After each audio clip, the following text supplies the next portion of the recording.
Hello friends, welcome to my YouTube channel. मेरी इस नई वीडियो में आपका हार्दिक स्वागत है। तो आज का हमारा टॉपिक होगा साइंस का। दोस्तों, साइंस से रिलेटेड मोस्ट इंपोर्टेंट 20 क्वेश्चंस करेंगे। ठीक है, तो टोटल आपको 100 क्वेश्चंस कराए जाएंगे। ठीक है दोस्तों, जिसमें फिलहाल इस वीडियो में 20 क्वेश्चन कराए जाएंगे और प्रत्येक क्वेश्चन से रिलेटिव फैक्ट भी करेंगे। इसलिए आप वीडियो को बिना स्किप किए हुए पूरा ध्यान से देखना। दोस्तों, ये आपको ध्यान रखना है। तो चलिए शुरू करते हैं आज का हमारा वीडियो। तो हमारा पहला क्वेश्चन होगा ये, कौन सी धातु कौन सी अधातु कमरे के तापमान पर द्रव अवस्था में होती है? तो कौन सी दोस्तों ये होती है? अरोमीन। क्या दोस्तों? अरोमीन। अब बात करते हैं अरोमीन को। अरोमीन का परमाणु क्रमांक होता है 35। क्या दोस्तों? अरोमीन का परमाणु क्रमांक कितना होता है? 35। इसका सिंबल या रासायनिक नाम होगा Br। दोस्तों, इसका रासायनिक नाम Br होगा। ठीक है दोस्तों, ये तो थी अधातु। अब बात करें धातु। कौन सी धातु कमरे के तापमान पर द्रव अवस्था में होती है?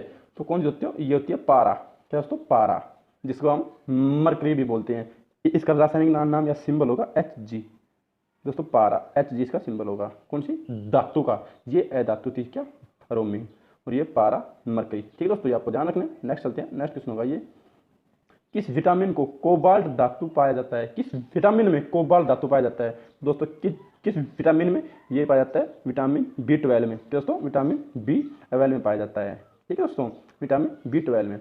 अब बात करें विटामिन की खोज किसने की थी? तो खोज की थी सी फंक ने। दोस्तों, सी फंक ने विटामिन की खोज की थी। ठीक है दोस्तों, अब बात करें विटामिन कितने प्रकार होते हैं? तो विटामिन होते हैं दो प्रकार के, एक पानी में घुलनशील और एक वसा में घुलनशील।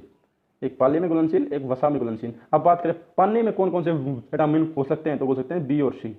दोस्तों, बी और सी पानी में बोल सकते हैं। और वसा में बोल सकते हैं KEDA, यानी केड़ा। दोस्तों, केड़ा, ये वसा में बोल सकते हैं, ये पानी में बोल सकते हैं, यानी जल में घुलनशील। ठीक है दोस्तों, ये आपको ध्यान रखने हैं। एक ये भी पूछा जाता है कि गोल्डन राइस में कौन सा विटामिन पाया जाता है? तो गोल्डन राइस में कौन सा पाया जाता है दोस्तों? ये पाया जाता है विटामिन ए, गोल्डन राइस में। ठीक है दोस्तों, अब बात करें कोबाल्ट का परमाणु परमाणु क्रमांक कितना होता है? कोबाल्ट का परमाणु क्रमांक तो होता है 27। कि दोस्तों, कोबाल्ट का परमाणु क्रमांक 27 होता है। ठीक है दोस्तों, और इसका सिंबल या रासायनिक नाम होगा CO। इसका सिंबल क्या होगा? CO होगा। ठीक है, तो कोबाल्ट का। ठीक है दोस्तों, ये आपको ध्यान रखने हैं। नेक्स्ट चलते हैं। नेक्स्ट क्वेश्चन होगा ये, सबसे बड़ी कोशिका कौन सी होती है? तो दोस्तों, सबसे बड़ी कोशिका कौन सी होती है? ये होती है शतुर्मुख। कौन दोस्तों? शतुर्मुख सबसे बड़ी कोशिका होती है। दोस्तों, सबसे बड़ी कोशिका। ठीक है दोस्तों, सबसे लंबी कोशिका कौन सी होती है? ये तो कोशिका थी बड़ी, और सबसे लंबी कोशिका कौन सी होती है? तो कौन सी होती है दोस्तों? तंत्रिका तंत्र कोशिका। कौन सा? तंत्रिका तंत्र कोशिका सबसे लंबी कोशिका होती है। ठीक है दोस्तों, ये आपको ध्यान रखना है। सबसे बड़ी शतुर्मुख और सबसे लंबी तंत्रिका कोशिका। ठीक है दोस्तों, ये आपको ध्यान रखना है। नेक्स्ट चलते हैं। नेक्स्ट क्वेश्चन होगा ये, कौन सा विटामिन जल में घुलनशील होता है? ये मैंने आपको ऊपर बता दिया था। कौन सा दोस्तों? विटामिन B और C, और वसा में होता है KEDA, केड़ा। ये वसा में घुलनशील होते हैं। ठीक है दोस्तों, ये आपको ध्यान रखने हैं। नेक्स्ट चलते हैं। नेक्स्ट क्वेश्चन होगा ये, जीव द्रव्य प्रोटोप्लाज्म का रासायनिक का नामकरण किसने किया था? जीव द्रव्य का नामकरण किसने किया था? तो दोस्तों, किसने किया था? ये क्या था? उर्किंजे ने। दोस्तों, उर्किंजे नामक का वैज्ञानिक था, उसने किया था। ठीक है दोस्तों, पुरकिंजे ने। अब बात करें जीव द्रव्य का नामांकन पुरकिंजे ने 1839 में किया था। नामांकन कब किया था? पुरकिंजे ने 1839 में किया था। ठीक है दोस्तों, कोशिका झिल्ली के अंदर संपूर्ण पदार्थ को जीव द्रव्य कहते हैं। ठीक है दोस्तों, ये आपको ध्यान रखना, किसने? पुरकिंजे ने किया था। और कब किया था? 1839 में। ये आपको ध्यान रखना है। तो नेक्स्ट चलते हैं। नेक्स्ट क्वेश्चन होगा ये, कोशिका झिल्ली किस प्रकार की झिल्ली है? तो कोशिका किस प्रकार की ये होती है? अर्धपारगम्य। क्या दोस्तों? अर्धपारगम्य। ठीक है दोस्तों, ये आपको ध्यान रखना है। नेक्स्ट चलते हैं। नेक्स्ट क्वेश्चन होगा ये, 1965 में कोशिका की खोज किसने की थी? किसने की थी? रॉबर्ट हुक ने की थी। 1965 में कोशिका की खोज रॉबर्ट हुक ने की थी। ठीक है दोस्तों, ये आपको ध्यान रखना है। नेक्स्ट चलते हैं। नेक्स्ट क्वेश्चन होगा ये, क्या दोस्तों? नेक्स्ट क्या होगा? नेक्स्ट होगा ये, प्रोटीन की फैक्ट्री किसे कहा जाता है? प्रोटीन की फैक्ट्री किसे कहा जाता है? ये कहा जाता है राइबोसोम को। किसको? राइबोसोम को प्रोटीन की फैक्ट्री कहा जाता है। ठीक है दोस्तों, ये आपको ध्यान रखना है। नेक्स्ट चलते हैं। नेक्स्ट क्वेश्चन होगा ये, कोशिका की सबसे बाहरी दीवार का नाम बताइए। कोशिका की सबसे बाहरी दीवार का नाम होगा अलाज्मा झिल्ली। क्या दोस्तों? अलाज्मा झिल्ली कोशिका की सबसे बाहरी दीवार का नाम होगा अलाज्मा झिल्ली। ठीक है दोस्तों, ये आपको ध्यान रखना है। नेक्स्ट चलते हैं, नेक्स्ट क्वेश्चन होगा ये, कोशिका की आत्मघाती थैली किसे कहा जाता है? तो ये इसे कहा जाता है दोस्तों, ये कहा जाता है लाइसोसोम को। किसको? लाइसोसोम को कोशिका की आत्मघाती थैली कहा जाता है। ठीक है दोस्तों, नेक्स्ट चलते हैं, नेक्स्ट क्वेश्चन होगा ये, मानव शरीर में रक्त शुद्धिकरण कौन करता है? तो मानव शरीर में रक्त शुद्धिकरण कौन करता है दोस्तों? ये करता है किडनी या वर्क, किडनी या वर्क करता है। ठीक है दोस्तों, अब बात करें किडनी, किडनी की पथरी का रासायनिक नाम क्या होता है? तो रासायनिक नाम होता है कैल्शियम ऑक्सालेट। दोस्तों, कैल्शियम ऑक्सालेट किडनी की पथरी का नाम होता है। ठीक है दोस्तों, अब बात करें किडनी की इकाई क्या होती है? तो नेफ्रॉन। दोस्तों, नेफ्रॉन किडनी की इकाई होती है, नेफ्रॉन। ठीक है दोस्तों, किडनी वर्क गुर्दे का अध्ययन को क्या कहा जाता है? तो नेफ्रोलॉजी कहा जाता है किडनी के अध्ययन को। ठीक है दोस्तों, क्या कहा जाता है? नेफ्रोलॉजी अध्ययन को कहा जाता है। ठीक है दोस्तों, ये आपको ध्यान रखने हैं। नेक्स्ट चलते हैं, नेक्स्ट क्वेश्चन होगा ये, कोशिका की ऊर्जा मुद्रा किसे कहा जाता है? कोशिका की ऊर्जा मुद्रा किसे कहते हैं? एटीपी।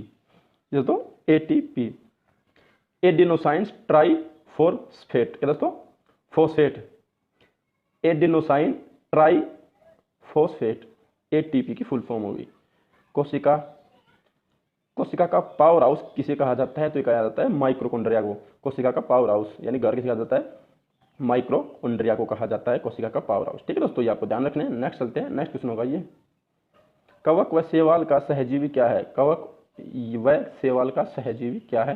तो ये होगा लाइकेन। क्या दोस्तों? लाइकेन। कवक के अध्ययन को कहा जाता है माइकोलॉजी। दोस्तों, माइकोलॉजी। और शैवाल के अध्ययन को फाइकोलॉजी। फाइकोलॉजी शैवाल को और माइकोलॉजी कवक के अध्ययन को कहा जाता है। ठीक है दोस्तों, नेक्स्ट चलते हैं, नेक्स्ट क्वेश्चन होगा ये, रेबीज के टिक्के की खोज किसने की थी? तो रेबीज के टिक्के की खोज किसने की थी दोस्तों?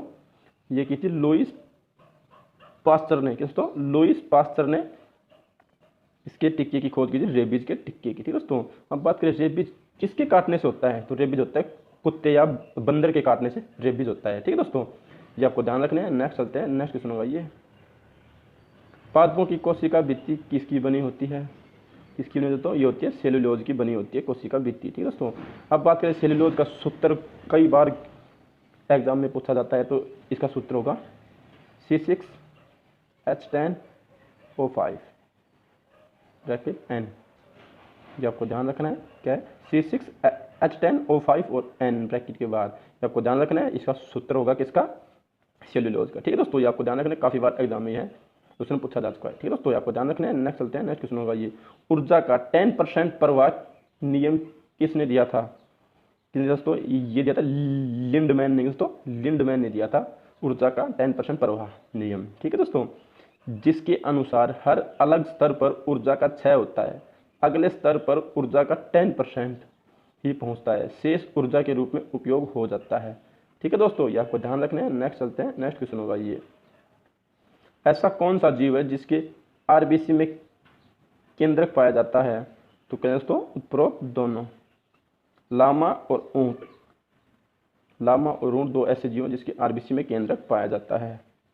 आरबीसी का हिंदी नाम लाने तो क्या होगा? लाल रक्त कोशिकाएं। आरबीसी का जीवन काल 120 दिन का इनका जीवन काल होता है। ठीक है दोस्तों, ये आपको ध्यान रखना है। नेक्स्ट चलते हैं, नेक्स्ट क्वेश्चन होगा ये, प्रोटीन की कमी से कौन सा रोग होता है? प्रोटीन की कमी से क्या होता है? ये आंसर होगा सी, उपरोक्त दोनों, मेरास्मास और अवासियोरकर। दोस्तों, अवासियोरकर, ये दो रोग होते हैं, मेरास्मास और अवासिकर। ठीक है दोस्तों, प्रोटीन की खोज किसने की थी? तो प्रोटीन की खोज की थी मुल्डर और बर्जीलियस ने। दोस्तों, मुल्डर और बर्जीलियस ने प्रोटीन की खोज की थी। ठीक है दोस्तों, ये आपको ध्यान रखना है। नेक्स्ट चलते हैं, नेक्स्ट क्वेश्चन होगा ये, जहर देकर मारने की जांच के लिए शरीर का कौन सा अंग महत्वपूर्ण होता है? तो कौन सा होता है? लीवर, अकत या जिगर।